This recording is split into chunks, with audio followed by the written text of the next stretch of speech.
Military establishment से कहना चाहता हूँ कि आपने तो फैसला दे दिया कि हमने ही बगावत की है, बीच में कोई जज तो है ही नहीं। ये कहना था चेयरमैन पीटीआई इमरान खान का अपने उस खिताब में जो उन्होंने DGISPR की प्रेस कॉन्फ्रेंस के एक दिन के बाद किया।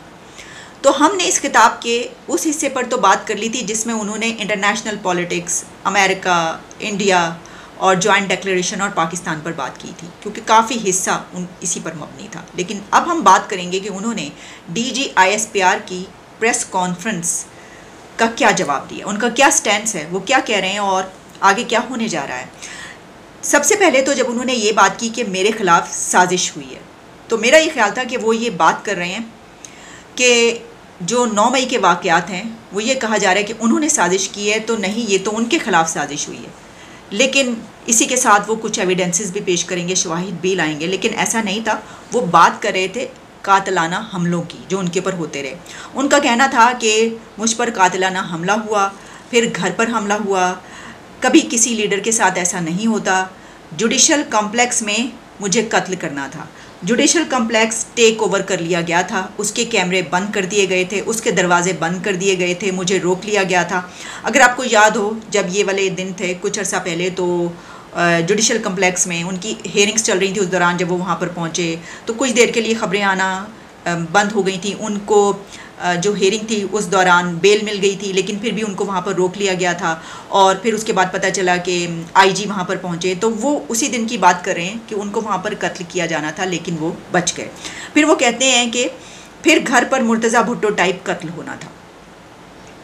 अब ये तो बात अपनी जगह पर है कि हमारे मुल्क में पॉलिटिकल लीडर्स को जान का ख़तरा रहता है, यानी यहाँ पर तो किसी पॉलिटिकल लीडर का कत्ल होना कोई गैर मामूली बात नहीं है। यानी आप शुरू हो जाइए लियाकत अली ख़ान से, जब आप कत्ल काउंट करना शुरू करते, बल्कि उससे भी पहले चले जाएं तो आप फ़ातिमा जिन्ना से शुरू हो जाइए, बल्कि मेरा तो ख्याल है उससे भी पहले आप जा सकते हैं कायद आज़म से, क्यों ना शुरू हो जाएं। लेकिन चले, ये जो हम बात करें कि जान का ख़तरा रहता है, कोई वज़ीर आज़म हमारा सड़क पर मारा गया, कोई किसी वज़ीर आज़म को फांसी पर लटका दिया गया, तो इस बिना पर जो कंसर्न है इमरान खान का वो तो अपनी जगह पर दुरुस्त है कि उनको भी जान का ख़तरा है और उनको तमाम सिक्योरिटी जो है मुहैया की जानी चाहिए और उनके पास होनी चाहिए। लेकिन अब इसमें एक और बात जो वो ये है कि जब वो भुट्टो का नाम लेते हैं ना, क्योंकि उन्होंने कहा मुर्तज़ा भुट्टो टाइप कत्ल, तो अगर आपको याद हो मुर्तज़ा भुट्टो का जो कत्ल हुआ था उस वक्त हुआ था जिस वक्त उनकी बहन इक़्तिदार में थी, वज़ीर आज़म थी बेनज़ीर भुट्टो, और उनके भाई का उसी वक्त कत्ल हुआ था और घर के सामने हुआ था। वो जो कह रहे हैं ना घर में, तो वो मुर्तज़ा भुट्टो का कत्ल उनके अपने घर के सामने और कुछ ही दूर कुछ फासले पर उनकी बहन वज़ीर आज़म बेनज़ीर भुट्टो का घर भी था।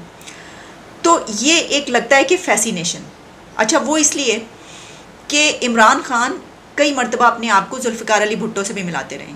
वो समझते हैं कि सिर्फ भुट्टो एक करिस्मेटिक लीडर था और वही उनका मुकाबला कर सकता। अच्छा वो ये कहते रहे, अपनी तकरीरों में भी कहते हैं और वैसे भी कई मरतबा वो ये बात कर चुके हैं कि भुट्टो जो है वो ये था और वगैरह वगैरह। तो इससे पता चलता है साहब, बल्कि वो तो ये भी कहते रहे हैं कि भुट्टो भी कुछ नहीं था मेरे सामने, जिस पीक पर या पॉपुलैरिटी अब मेरी पहुंच चुकी है और जो जिस तरह मैं सियासत लेकर चल रहा हूँ। तो फिर इस वजह से अब जो उनके ओपोनेंट्स हैं वो फिर इस चीज़ को मजाक में लेते हैं। जब वो कोई सर पर या इस तरीके से अपनी सिक्योरिटी के लिए पहन कर जाते हैं तो कहते हैं जनाब बाल्टी पहन लिया इस तरह।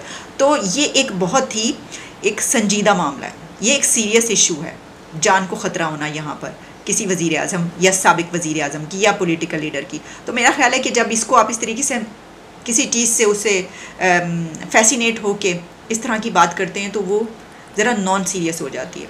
तो हमारा तो ये मशवरा होगा कि इसको यानी संजीदगी से बात करें ज़रूर, लेकिन जब आप भुट्टो से और इस तरीके से मिलाना शुरू कर देते हैं कि कभी जिस तरह उसको फांसी चढ़ाया गया या मुर्तज़ा भुट्टो को कत्ल किया गया, तो लोग इसको नॉन सीरियस लेते हैं, आगे बढ़ते हैं। उनका कहना ये था कि गिरफ़्तार करना था तो वारंट दे देते। अब इसमें ये बात है कि आपका ख्याल है खान साहब के अगर आपको वारंट मिलते तो आप गिरफ़्तारी दे देते, क्योंकि इसकी वजह यह है कि कई मरतबा जब गिरफ़्तार करने की पुलिस की तरफ से कोशिश की गई, जब हेयरिंग्स पे जाते थे इमरान खान, तो वो अपनी कॉल दिया करते थे सपोर्टर्स को कि आ जाओ, और वो आ जाते थे, बड़ा मजमा जमा होता था और फिर उनकी गाड़ी से उनके मेंबर्स और उनके सपोर्टर्स चिमट जाते थे। तो ख़ुद ये कहा जाता था कि इनको तो अगर गिरफ़्तारी करने की कोशिश की भी गई तो नहीं हो सकी, और उसके बाद फिर वो रेंजर्स वाला मामला हुआ, रेंजर्स पहुंचे थे उनको गिरफ्तार करने के लिए। तो ये बात मुझे सही नहीं लगती कि उनको अगर वारंट दे देते तो वो गिरफ्तारी दे देते, ऐसा नहीं होना था, अभी भी ऐसा नहीं होगा। अच्छा, आगे जब बढ़ते हैं तो उन्होंने यहाँ तक पहुँचने पर उन्होंने एक मरतबा भी ये बात नहीं की जो कि वो पहले कर रहे थे कि ये जो है उनके जो 9 मई के वाक़यात हुए हैं ये दरअसल उनके ख़िलाफ़ फॉल्स फ्लैग था जो वो बात कर रहे थे। तो मैं इंतज़ार करती रही कि क्या उसके ऊपर बात करेंगे। फिर वो कहते हैं कि मिलिट्री इस्टेब्लिशमेंट से, बहुत अहम है ये मामला अब इस वक्त ये पॉइंट, मिलिट्री इस्टेब्लिशमेंट से कहना चाहता हूँ कि आपने तो फैसला दे दिया कि हमने ही बगावत की है, बीच में कोई जज तो है ही नहीं। अब खान साहब को यहाँ पर भी जज की ज़रूरत पड़ गई, तो आगे वो इसको इस तरह लेकर चलते हैं कि कोई जज बिठाएं तो फिर मैं बताऊँगा कि कैसे हमारे ख़िलाफ़ साजिश हुई है। अब वो आए उस बात पर, फिर मैंने कहा हाँ अब ये वाली बात करें। वो कह रहे हैं कि उनके पास एविडेंस है, प्रूफ हैं कि ये उन्हीं के ख़िलाफ़ साजिश हुई है, उन्होंने साजिश नहीं की, लेकिन इसके लिए वो डिमांड ये कर रहे हैं कि ये केस अदालत में चलना चाहिए। वो फिर उनको एक जज चाहिए। खान साहब को जज पसंद है, वो कह रहे हैं कि यानी कोर्ट में बात करना पसंद है। इस हवाले से वो कह रहे हैं कि मैं इस मामले को जो है कोर्ट में लेकर अगर बात हो तो मैं तमाम एविडेंस देने के लिए तैयार हूँ। और उन्होंने रिक्वेस्ट की, बड़ी रिस्पेक्टफुली मैं ये कहना चाहता हूँ कि इस पर किसी अदालत में चलना चाहिए। इस वक्त वो बात करें मिलिट्री इस्टेब्लिशमेंट से। मुल्क के ख़िलाफ़ बगावत कोई छोटी बात नहीं है। मेरे पास जो सबूत हैं मैं ले आता हूँ, आपके पास जो सबूत हैं आप ले आएँ। अगर अपनी कौम के ख़िलाफ़ कोई बगावत करता है तो इसको सज़ा मिलनी चाहिए। मुझे अगर गद्दार कहा जा रहा है तो मुझे मौका मिलना चाहिए अपने आप को साबित करने का। अच्छा, अब ये बहुत ही सबसे मैं समझती हूँ कि उनकी सारी तकरीर का जो उन्होंने खिताब किया ना, ये जवाब है उनका उस प्रेस कॉन्फ्रेंस का कि जिसमें कहा गया कि ये बगावत हुई है और इसमें ये साजिश की गई है और साजिश कई महीनों से की जा रही थी, प्लानिंग की जा रही थी और इसमें उनके साथ अंदर के वो लोग शामिल थे, कुछ जर्नैल भी और कुछ दूसरे लोग, जिनके साथ मिलकर इमरान खान ने ये साजिश की है। और इसमें ये एक तरीके से बगावत इसको कहा जा रहा है कि उनका ये ख्वाहिश थी कि अपने लोगों को लाएं और ये सब करें। तो उसका जवाब उन्होंने ये दिया है कि मैं ये रिक्वेस्ट कर रहा हूँ कि अदालत में चलें। अब देखें, खान साहब को अदालत में वो जानते हैं कि उनके एक तो सपोर्टर्स बहुत सी जगहों पर हैं, वो कहते हैं कि उनके पास पब्लिक सपोर्ट भी बहुत बड़ी है, तो वहीं पर हम देखते हैं कि अदालतों में भी उनके सपोर्टर्स मौजूद हैं। अच्छा, उनके ये भी गुड लक है कि उनको अदालतों से रिलीफ भी मिल जाया करता है।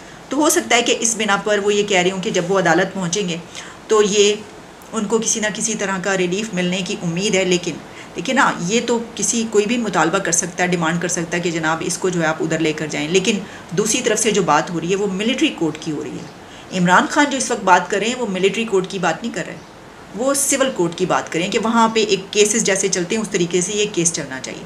अच्छा, इसके ऊपर तो फिर यानी वो इस्टेब्लिशमेंट से क्यों डिमांड करें? मेरा तो ये ख्याल है कि उनके पास अगर एविडेंसेस हैं तो वो तो अपनी इसी तरह के किसी स्पीच में कल अपनी स्पीच करें और चीफ जस्टिस को कहें कि मेरे पास एविडेंस मौजूद है, आप एविडेंस मंगवाएं, आप ये एविडेंस मंगवाएं और इसमें मैं पटिशन फाइल करना चाहता हूँ। क्योंकि ये तो अगर खान साहब ये समझते हैं कि उनके पास एविडेंस है और उनके ऊपर गलत इल्ज़ाम लगाया जा रहा है तो एविडेंस लेकर और पटिशन तो उन्हीं को करनी पड़ेगी। इस्टेब्लिशमेंट तो नहीं कहेगी कि भाई खान ये कह रहा है तो चलो अब हम इसके लिए ये जाकर करें। उनका जो मूड है, वो जो चाहते हैं और जो करने वाले हैं वो मैं आपको नेक्स्ट प्रोग्राम में बताऊंगी। अंदर की खबरें, ब्रेकिंग न्यूज़, जो बाकायदा बातें हुई हैं DGISI से लेकर और आर्मी चीफ तक, इसके ऊपर इमरान खान ने तो कहा है कि इसको टेलीवाइज किया जाए, यानी टीवी पर चलाया जाए, पब्लिक किया जाए ये जो केस हो। तो भाई हमारे लिए तो बड़ी खुशी की बात ही होगी क्योंकि हम कंटेंट क्रिएटर हैं, तो हमें तो कंटेंट मिल जाएगा। डेली बेसिस पे आप 3-4 घंटे की हियरिंग करें, टेलीविज़न पर दिखाएं, उसके ऊपर हम अपने व्लॉग्स और प्रोग्राम्स करना शुरू कर देंगे। दिलचस्प मुकालमा और डायलॉग हमें सुनने और देखने को मिलेगा। आगे वो ये कहते हैं कि ISI इस्टेब्लिशमेंट जनरल अमजद ने बताया कि उनके पास कितनी प्रॉपर्टीज़ थी, यानी ये जो दूसरे पॉलिटिशियंस हैं, उनके ओपोनेंट्स हैं, जरदारी से लेकर नवाज शरीफ तक, तो उनको किसी जर्नैल ने ही बताया कि इनके पास कितनी प्रॉपर्टीज़ थी और दिखाया। तो खान साहब ये जो है ना, ये वही बात है, समवन टोल्ड मी। ये पहले भी कई जगहों पर ऐसी बातें हो चुकी हैं और इसके ऊपर आपके ऊपर तनकीद होती है कि समवन टोल्ड मी वाला जो मामला है ना, वो बड़ा गलत हो जाता है क्योंकि आगे चल के बहुत सारे ऐसे केसेस और ऐसी बातें हुई हैं जिसके ऊपर यू टर्न भी लिया है और वो फिर ये भी कहा गया है कि नहीं गलती हो गई और फिर ये कहा गया कि नहीं वो तो ऐसे ही था मामला, ऐसी कोई बात नहीं थी। तो इसलिए यानी कोई जर्नैल आपको बता रहा है तो हो सकता है कि वही जर्नैल आजकल कोई और जर्नल उनको ये बता रहा हो कि खान के पास जो है उसने ये कुछ किया है, उसके पास एविडेंस है, वो भी कुछ दिखा दे। तो ये तो सर सिलसिला यहाँ पे चलता रहता है। हमारे पाकिस्तान में तो इसी तरह है, आप जानते हैं। टीवी पर केस चलना चाहिए, उनके अल्फाज ये हैं कि टीवी पर ट्रायल होना चाहिए, मुझे मौका मिले आवाम को बताने का कि मेरे से किस तरह गद्दारी की गई है, किस तरह मेरे साथ झूठ बोले गए हैं, किस तरह कमर पर चाकू मारा गया है। आज हम उस जगह पर पहुँच चुके हैं कि नरेंद्र मोदी कहता है कि इसको छोड़ो, ये अपने वज़न पर गिर रहा है। उसके बाद उन्होंने वो लाइसा जिस पे हम बात कर चुके हैं कि जिसमें उन्होंने मोदी, बाइडन, अमेरिका, इंडिया और पाकिस्तान की बात की है। अब देखिए, इसमें कमर पे चाकू मारा गया और मुझसे गद्दारी की गई और मुझसे झूठ बोले गए। अब दूसरी तरफ से जो स्टैंड है, क्योंकि अगर हम इसके ऊपर थोड़ा सा निकल के देखें, माजी में चले जाएं, तो जनरल बाजवा के साथ इमरान खान की जो दू बदू लड़ाई चल रही थी, उसमें उन्होंने बरमला एलानिया, इस लड़ाई के दौरान उनको गद्दार, मीर जाफ़र और मीर सादिक, गीदड़ तक कहा हुआ है। तो अगर गद्दार कहा जा रहा है तो दूसरी तरफ से आप भी उनको गद्दार कहते रहे हैं।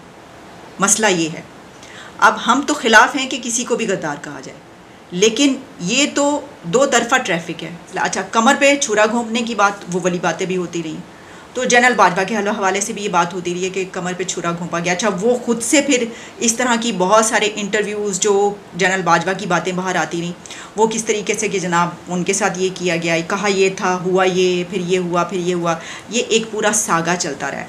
लेकिन इसमें अहम बात ये है कि इमरान खान ने ये कहा है कि वो ये चाहते हैं कि उनको ये केस चले। खान साहब को एक जज चाहिए कि जो इस केस का फ़ैसला करे। अब पहले ही मिलिट्री ट्रायल चल रहे हैं, तो बात वहाँ पर ख़त्म हुई जहाँ पर इमरान खान ने कहा कि इसका एक ही हल है और वो है शफाफ इलेक्शन, जो मेरा मुतालबा है इनसे। तो इलेक्शन तो कहा जा रहा है कि अनाउंस होने वाले हैं, इसी साल के अंदर होंगे, तो ये तो डिमांड मान ली जाएगी इमरान खान की। लेकिन वो इस इलेक्शन में हिस्सा ले पाएंगे या नहीं, उनको असल में ये कहना चाहिए था कि इलेक्शन और इसके साथ ये कि मुझे भी इलेक्शन में लड़ने का मौका दिया जाए, मैं सियासत से बाहर ना हूँ। असल बात तो ये थी। लेकिन हमने ये देखा कि इस खिताब में, इस स्पीच में इमरान खान ने बार बार रिक्वेस्ट की है और उनका एक सबमिसिव स्टाइल था, यानी सबमिसिव अगर आप ना कहें तो उनका एक रिस्पेक्टफुली वो बात कर रहे थे। उन्होंने वो जो उनका एक अंदाज़ होता है कि जिसमें वो दूसरे को ललकारते हैं, वो वाला स्टाइल नहीं था। क्योंकि हमारा ये ख्याल था कि यही सबसे बड़ी बात है कि उनकी बॉडी लैंग्वेज क्या होगी, वो कैसी ज़ुबान इस्तेमाल करेंगे, क्या लैंग्वेज यूज़ करेंगे, क्या DG ISPR की जो प्रेशर हुआ है उसके बाद इमरान खान को हम मज़ीद गुस्से में देखेंगे और ये बात किस तरफ जाएगी, कन्फ्रंटेशन बहुत ज़्यादा बढ़ेगी उनके खिताब के बाद। तो ऐसा नहीं हुआ, यानी उन्होंने हर बात में कहा है कि मैं, जैसे मैंने आपको बताया भी, कि मैं रिस्पेक्टफुली ये कह रहा हूँ, मेरी ये रिक्वेस्ट है और मैं भी एक फ़रीक हूँ, तो मुझे ये बताया जाए, मुझे मौका दिया जाए। बार बार उन्होंने मौका मांगा है, तो इसका मतलब है कि उनको ये पता चल चुका है कि वो इस वक्त कहाँ पर खड़े हैं। जैसा मैंने इस प्रोग्राम के आगाज़ में कहा था कि इससे ये पता चलेगा कि वो इस वक्त कहाँ पर खड़े हैं और हालात किस तरफ जा रहे हैं। उनको ये मालूम हो चुका है कि जो मिलिट्री ट्रायल की बात हो रही है, क्योंकि वो किस्सा कहाँ तक पहुँचा है, उसमें यह हुआ है कि 3 हफ्ते तो अब कोई समाअत नहीं होगी, हेयरिंग नहीं होगी। अब उसमें यह भी है कि ईद भी है बीच में, लेकिन कुछ लोग इसको ये कह रहे हैं कि ये चीफ़ जस्टिस को बैकफुट पे जाना पड़ा है, क्योंकि एक प्रेशर आया बड़ा अहम, और कहा यह जा रहा था कि उससे अगले दिन एक फ़ैसला भी आ सकता है मिलिट्री ट्रायल का, कि इमरान खान का मिलिट्री ट्रायल हो या ना हो। लेकिन हमने ये देखा कि उसके बाद ये कहा गया कि 3 हफ्तों के बाद अब इस केस पे दोबारा बात होगी। तो कोई ये कह रहा है कि जनाब ये तो जीत है कि उन्होंने 3 हफ्ते आगे निकाल दिए और इतना टाइम मिल गया। आप इसको किसी भी तरीके से ले सकते हैं, लेकिन बात यह है कि इमरान खान के इस खिताब के बाद ये पता चलता है कि खान साहब को पता चल गया कि वो इस वक्त कहाँ पर खड़े हैं, और उनको भी वो ख़बरें पहुँच चुकी हैं। सिर्फ वो प्रेशर ही नहीं, बल्कि और भी बहुत सारी ख़बरें हैं जिस पे हम अपना अगला प्रोग्राम करेंगे।